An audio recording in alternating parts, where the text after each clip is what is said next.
কতদিন আর এই জুসারে আপনি জুস করবেন, যেখানে তার থাকে, বেশি দূর নিয়ে যেতে পারবেন না, ট্রাভেল করতে পারবেন না। এই মেশিন ছাড়া জিনিসটা অচল। তাই বোরোসিলেনে যে এই জিনিসটা দেখুন, দেখে মনে হবে একটা সিপার। জিনিসটা পুরোপুরি ওয়্যারলেস, 1500 mAh ব্যাটারি আছে, যেটাই আপনি 1 ঘন্টা চার্জ দিলে মোটামুটি 1 সপ্তাহ চলে যাবে। 340 ml ক্যাপাসিটি আছে।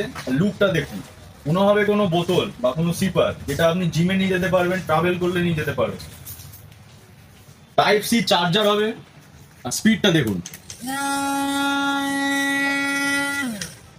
পাওয়ারফুল মোটর আছে এর ভেতরে। কেউ বলবে না এইটুকু ছোট জিনিসের মধ্যে এত পাওয়ারফুল মোটর থাকতে পারে। আপনি এখান দিয়ে ডাইরেক্ট যদি খেতে চান, জুস খেতেও পারেন। যদি শেক বা কোনো ফ্রুট জুস করতে চান, বোরোসিলের এই জিনিসটা পারচেস করুন।